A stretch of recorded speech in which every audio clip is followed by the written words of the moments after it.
What's going on, Paisanos? V here, coming at you guys, well, with another market watch today.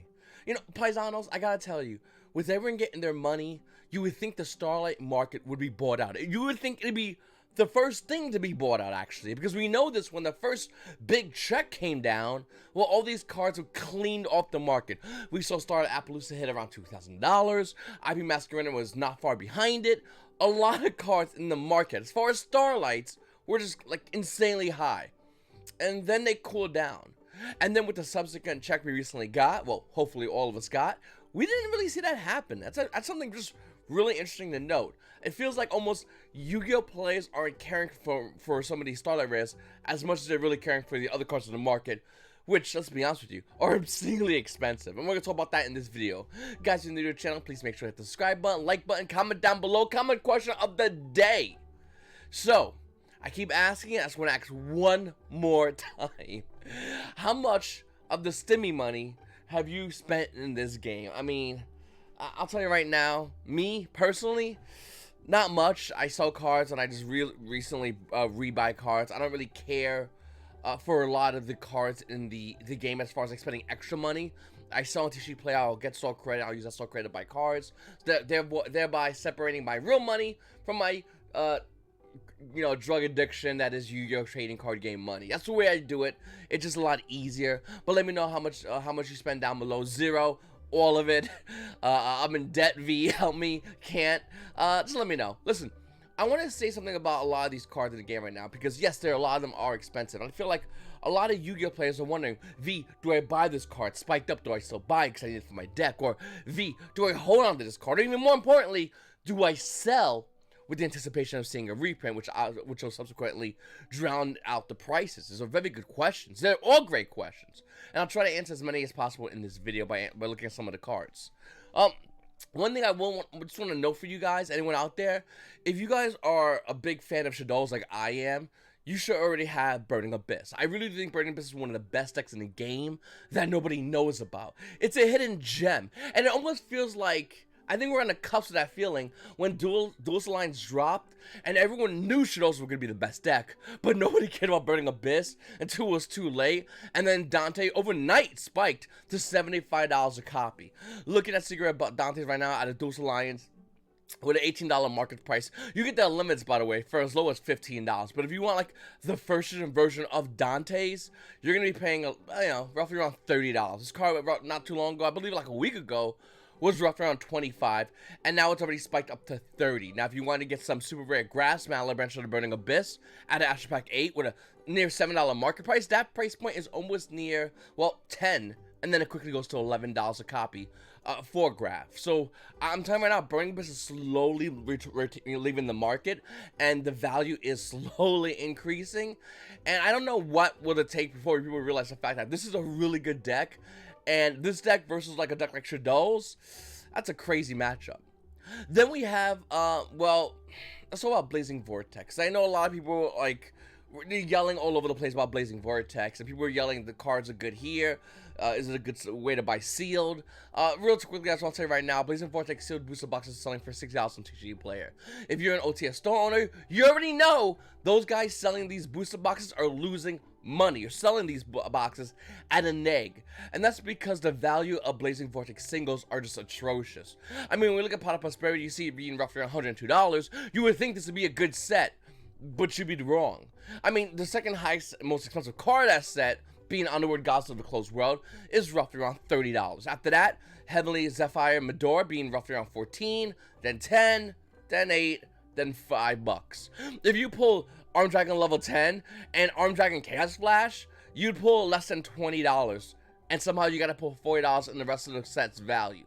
Now, is there potential value in Blazing Vortex? Of course there is. I always think there's great value in a lot of these core sets that for a long while goes unnoticed. And I think the best way to do it is buy into the deck cores, but wait until the prices tank. And I think this is a good time to talk about the fact that a lot of the prices did tank. Now, if you're sitting there going, V, do I buy Pot of Prosperity out of Blazing Vortex for $103? And looking at it, it's still $153. Should I do that? No. Unless you play a deck that specifically needs this card, there's no reason to buy this card. I always tell everybody, and I went down to a locals this past week and I said, listen, if the only reason you care about prosperity, if your deck only cares about the first 2 turns. If your deck is going into 3rd, 4th, 5th turn consecutively, you should not be running this card. There's no reason to. I just don't want to hear it. Because the longer the game state goes out, the more you're going to need that extra deck that you banish. My Ash Blossom at that point will say, banish 6 of the extra deck cards early game, turn 2, turn 3. And if you care, if you're playing like Dragon Links, that would make sense to run this card. But I don't, like I said, there's a lot of decks I really realistically don't see that can run this card as the format continues to get slower and slower and slower and slower. And I know a lot of people would disagree with me. People in the comments down below going, no V, $100 prosperity is totally worth it.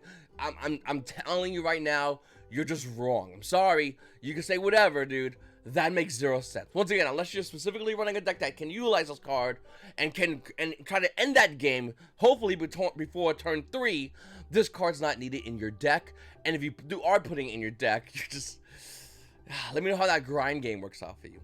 Ultimately, though, I don't like Prosperity's price point as a card. I don't see it being as good as other cards we'll talk about in the market later on in this video. I'm not a big fan of this card. I have the ability to buy it. I'm not going to buy it because I just don't like this card. But if I was playing Dragon Links, you would need this card, and I would have to get this card. So that's the way I feel about this card. I know a lot of people are like iffy whether they should buy it, whether they shouldn't buy it, whether this card's good or this card's bad. It's in that middle line with me. It's always been that middle line with me. But I always recommend people, why would you put the money for prosperity and put money in this card for a deck like, let's say, like Dragon Links, when you go play other decks in the meta that are at the same power level, if not, are just good decks in general that are on the same tier level, I should really say, against Dragon Links. That makes no sense to me. But yet we still have players that consider to do that, that want to do that. And you know what? Hey, that's fine. That's your statement check, not mine. Go ahead and do whichever you want to do with it. I just don't agree with it. Looking at Pot of Eyes at OTS 1 Pack 11, the card price is rising up in value. Pot of Eyes Ultimate Rare, once again with an $84 market price, is roughly near, well, you got this guy over here holding a heavily played, but after the actual price points are roughly around 97, and then it quickly goes to $100 a copy. $100 a copy versus Secret Rare. This card, we're slowly pulling away from OTS Pack 11. Ultimate Rare is arguably one of the highest rarities in the game, that, you know, alone from like maybe like Ghost Rares and Starlight Rares. Relatively new card. Investment and still has competitive play. Competitive play. I think in time Konami will make an Ultimate Rare Pot of Prosperity. In fact, it'd be really cool if we see in the new OTS set coming this October, Pot of Prosperity in that set. Will that happen? Probably not. Hopefully it does, though. But look at that Pot of Eyes. I do think this is a great card. It's hard to get, and it's a highest rarity version of the card that you can possibly get besides, once again, Starlight Rare. So I think this is a great buy. Unfortunately, the price of this card is going to continue to rise. This will hit 120. That's pretty much the launch pad before cards hit some insanely dumb numbers on the buyer after they rest around 120. Look at another card like Nadia Servant at a Rise of the Duelist with a $99 market price. Well, the value is roughly around $100 a copy. Now, this is probably the biggest question I get. I get on Instagram, I get on Facebook, when I do my streams on twitch.tv/YGO_Paisano. Links to be down below. I get this question a lot. V, do I buy the Dogmatica core? My answer is always, why? Listen, not that Dogmatica is terrible. I don't think they're as good. We're not seeing them top as much, number one. Number two, this is going to get reprinted relatively soon. We know an Ultimate Rare, a set Secret in this set, okay, Forbidden Droplet, is getting reprint in October. Are you telling me from now to October, there's going to be no more reprints out of Rise of the Duelist? Of course there's going to be reprints. And what's the best thing to reprint? Dogmatica. Once again, of course. Dogmatica seeing reprints is kind of obvious at this point. The only question is from now to October, when will that drop? We don't know. But we do know is cards like Nadia Servant out of Rise of the Duelist being $100, you're going to have to buy 3 of these if you want a play set. That's roughly around, well, $300 with tax and all. We'll just skip out tax so you got a good deal. And then you got to go in and, of course, buy your Ecclesias. That's about 25s. Let's say you just buy 1 or 2. We'll do 2. That's an average. About $50. And then, of course, you need Fleur de Lis. 1 to 2. We'll say 2. That's about $30. And then you may need Maximus. That's like $5. Okay. So you have to spend all this money, and then a reprint gets announced, and the cards immediately lose value that fast. Now, let's say the cards get reprinted as an ultra rare.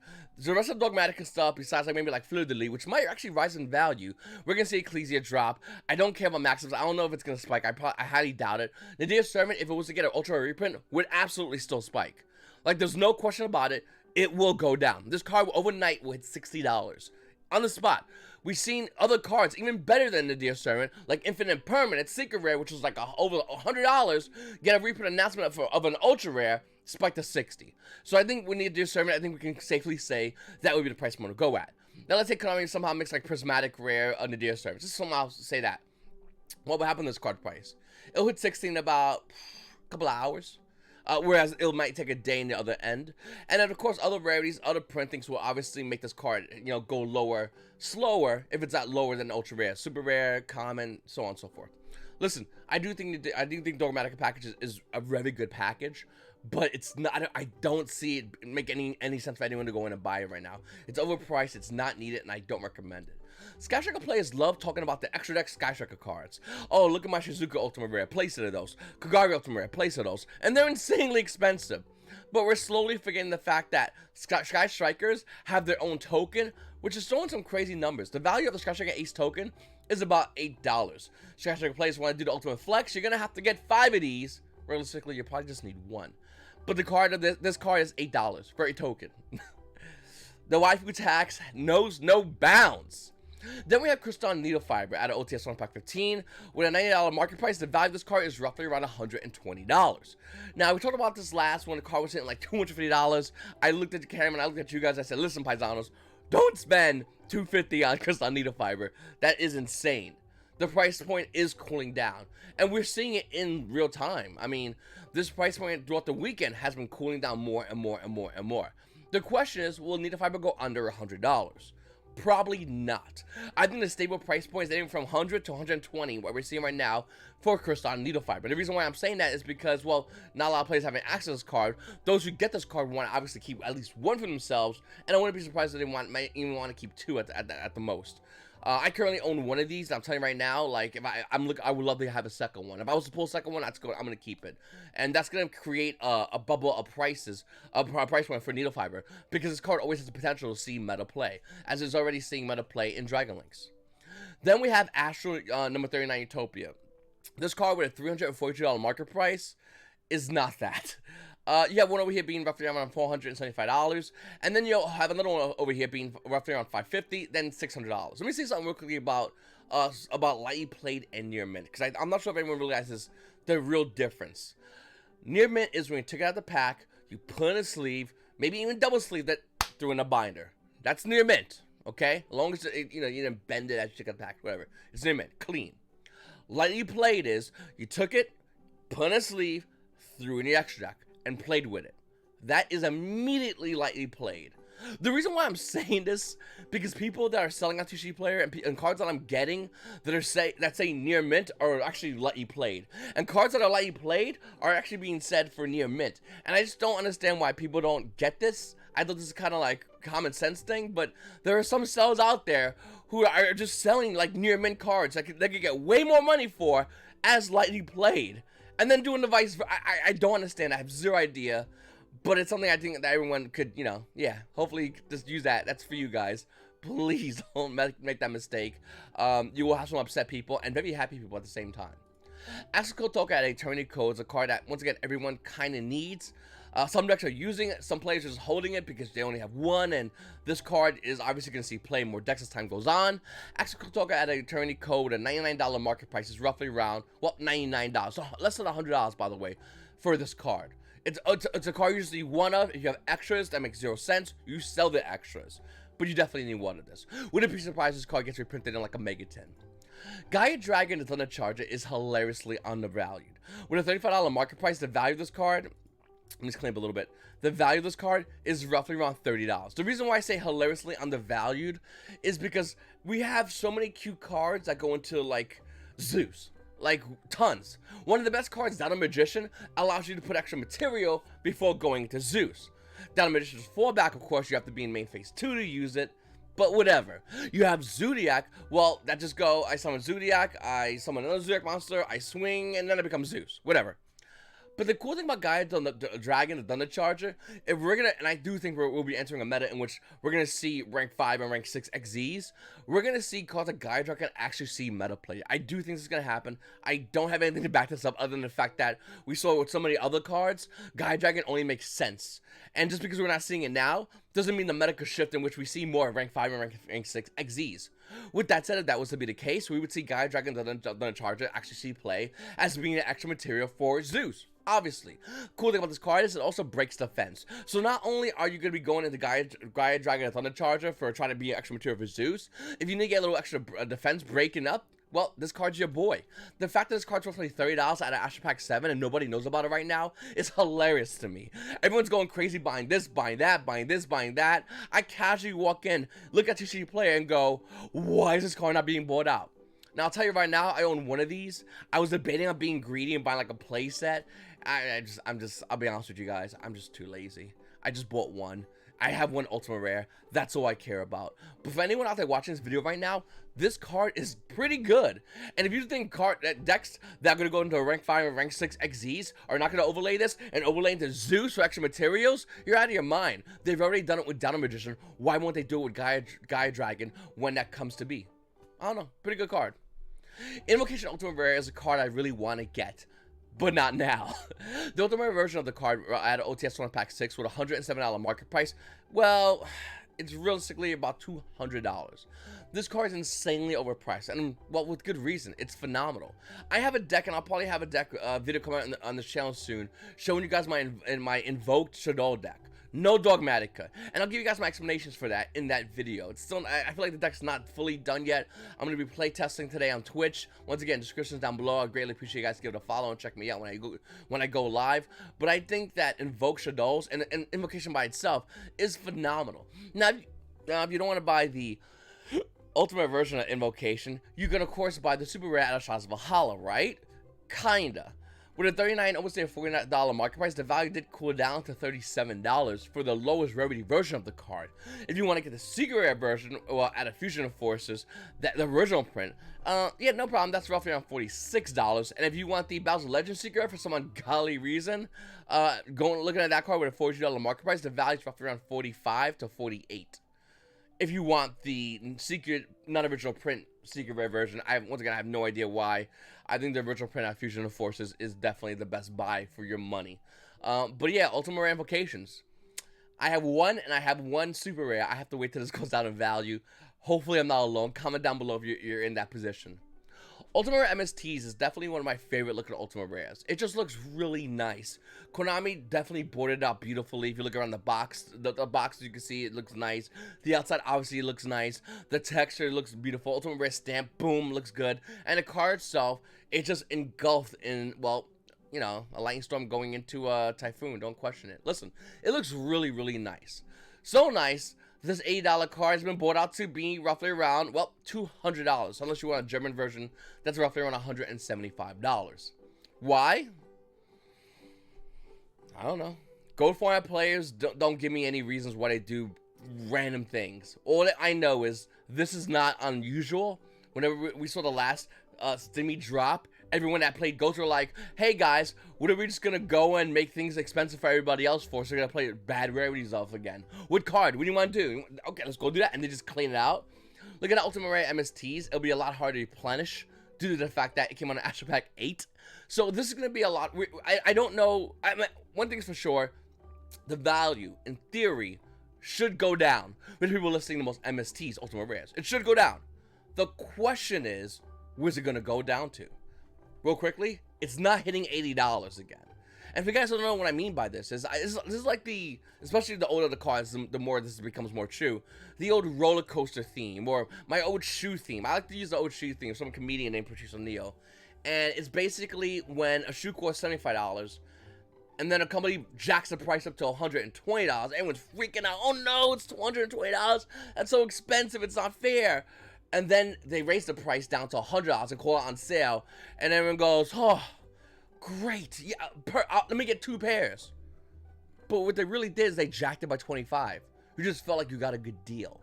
And that's what, especially when older cards, that's what it feels like. Because Ultimate Rare MST at Astro Pack 8, it's 80. It used to be $80. At one point, used to be like 40, but everyone forgot about that. And when to 80, people were like, "That's a good buy. I'll buy that card out." And then the price of MST, what we're seeing right now, is going to be jacked up to $200. The price point more than likely will go down. At the lowest, we'll say and argue, just throwing out there, $140, and people will go, "Well, I need to get this card. That's a good deal. It used to be $200. Did you know that?" No, it used to be 80, and before that it used to be like 40, but everyone forgot about that because that's what's happening within the market. The older the cards get, the harder they are to replenish, and since you can't put new shoes on the shelves, you're getting a good deal at $140 for Ultimate Rare MST. Why Madolche players? Like, why? Common Madolche Queen Tiramisu at Astro Pack 6 with a $9 market price has been bought out to be roughly around $17. And if you go V, that's a common one. I'll just get the other versions. No big deal. The gold version also is bought out. That bad boy is rocking roughly around $15 for the goofy looking gold version. And if you want the original print Madolche Queen Tiramisu at Abyss Rising with a $16 market price, easy mode, boys. $21. Have fun buying an ultra rare. Now if you're going, well, V, I could just always buy the Ultimate Rare Queen Tiramisu. Madolche players been there, done that. It's already just conquered territory. Ultimate Rare Madolche Queen Tiramisu at Abyss Rising with a $51 market price. The Unlimited $71. And if you want a first version, no big deal. That's roughly around $150 for Queen Tiramisu. Why? I don't know. Madolche players don't like. I've never seen players besides, I'm gonna say, hero players, Cyber Dragon players, and maybe Photon players do things like this, where Konami goes, "All right, buddy, great news. You see this deck core? We're gonna just reprint a bunch of cards." Normal players go, "Yay!" And then new people join in. They're like, "Welcome, brother," and they put their like whatever on, a shirt, a robe, and they're like, "Join in." They get a patch, and then they like get more plays in that community. Multiplayer players are just like, no. We're buying the commons. We're buying the ugly gold rares. We're buying the ultra rares because we already bought the ultimate rares. And like you see it with Madolche, you see it with hero players, you see it with Cyber Dragon players, and Photon players are kind of hit or miss. And I just don't understand. Like, don't you want more players to join in your Facebook groups or join in? Gatekeepers? Like, what are you doing? But we see this happen all the time. And once again, if you're like, "Oh, I think I will play Madolche. That sounds kind of fun." Oh yeah, that's kind of... You just look at one common Tiramisu and you're like, dude, I'll play like Inzectors, bro. Get out of here with that Madolche stuff. I don't know, it's just really weird. And that list is slowly adding. Like, we're getting more and more. In the beginning, by the way, for forever, this was hero players. Hero players forever did this. Like, a card would come out and they'll go, "Oh, it's common? That's funny. We're buying all of it." And then everyone will go, "Dude, what the hell?" And then they'll be like, "Oh, that's a new rare? Okay, that's fine. That's cute." Give them like a month to like pretend they own it, and then we'll just clean the market out of it. Like, and now we're seeing this happen with Madolche players. It's absolutely ludicrous. But to me, it's hilarious. Like, whatever, dude. I had Madolches, I sold Madolches. You guys can have your fun. I think I have more common Tiramisus. I gotta unload. Gendarla, the Mystery Dust Kaiju. It's a phenomenal card against, well, Bird Up. This card, you just go, oh, you know, you got your little Bird Up combo, your little lock combo. That's cool. Here, hold this real quickly. And then you murder them. Gendarla, the Mystery Dust Kaiju, rare at a Brickers Shops with $7 market price, is roughly around, well, $8. Now, if you're saying, well, this other version, sure, it's the other rare coming out of 2016 Megatins with a $3 market price. That one's $9 to $10. Yeah, sure. All right. So this is the part of Mark Watch I just want to say. I got one more thing to talk about, but the minute I click on it, everyone's gonna go, "Whatever, V." Listen, make sure to subscribe, hit the like button, comment down below. I greatly appreciate that. If you guys are new to the channel, hey, how's it going? I'm V. I'm talking about the market. We talk about what are the cards you should buy, what are the cards you should sell, and why should you make certain moves, and why cards are doing certain things within the market. Sometimes we can explain it. Sometimes they're hero plays. We have no idea. But one thing's for sure is the market's always moving, whether you're watching this video right now or you're going to go on TikTok for about 3 hours. Because why not? Like, it's always moving. It's always good to keep track of it. You guys can follow me on my social medias. I know on the Facebook page for the Yu-Gi-Oh! Market Watch, we just hit 10,000 members on our Facebook page. And it ain't like random members. We try to seed out people that are like making fake accounts, and we try to like have like real members in there.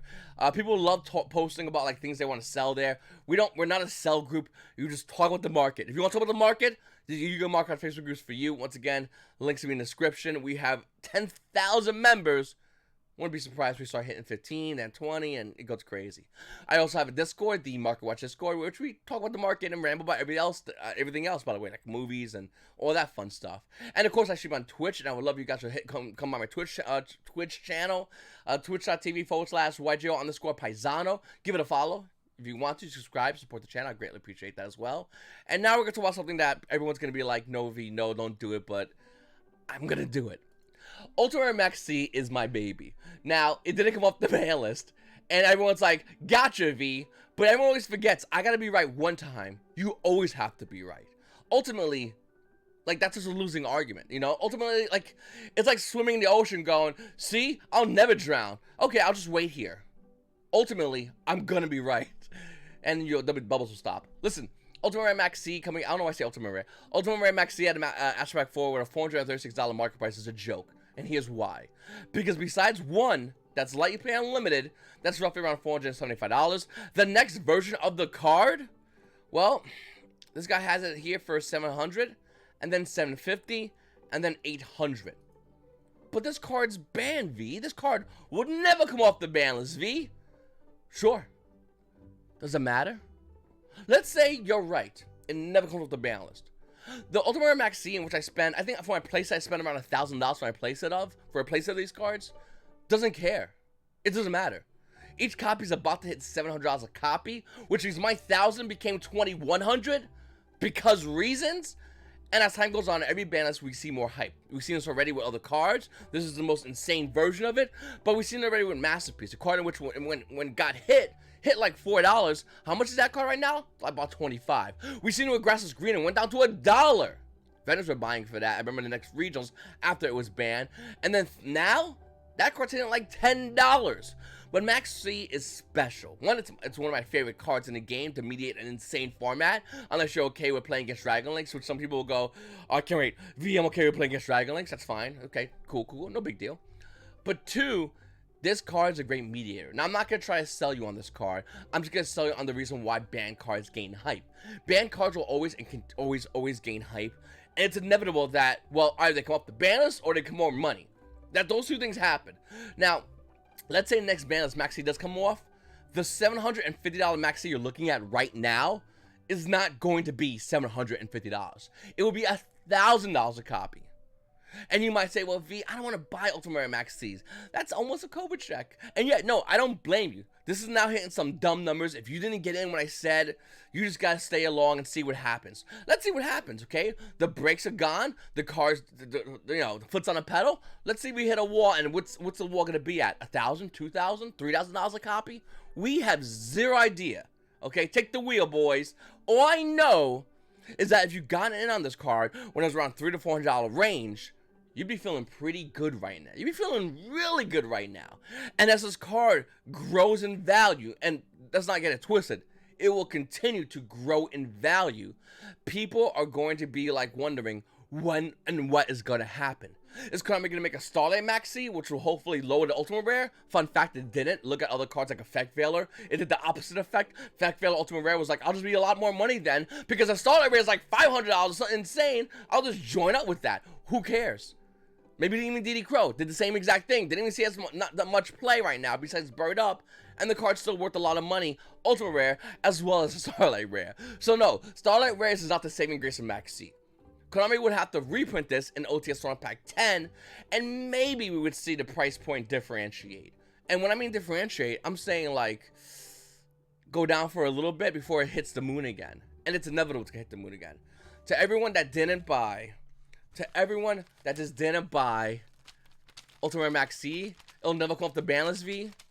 The market doesn't care. It means nothing to you guys. But to someone like me that spent $1,000 and people look at me like I was crazy, can we at least say there's value here? There's people out there doing the same thing with Masterpiece. There's people out there doing the same thing with Grass is Greener. And you can look at them like they're absolutely insane. But one thing you can't deny, those cards are worth money. You could have got in, but you didn't. And this ain't me trying to flex on you guys. That money definitely was. I saw Pokemon bulked out the weekend. That's why it's whatever. No matter be in the bank. That's why I have it in my whatever. that money was. But what I'm trying to say to you guys is the fact that the ultimate rare is probably gone. And what do you do with that information? Because it's always good to use information. Information in this market is always big because the money you put in can make more, obviously. Now, I always tell everybody, do not, if you're looking to buy, like for investing, don't buy ultra rares, don't buy super rares, don't buy commons or gold rares. Ultimate rares are definitely the key, but if you can't go ultimate rares, the secret rare versions are not too bad. Unlimited's roughly around 54, and a first edition version, I haven't checked, $85. Okay, that's kind of, they're kind of crazy, but the secret rares are going to become more money due to the fact that they're second best version to invest in, and they will also merit big profits for secret rare maxis out of Summer Ragnarok.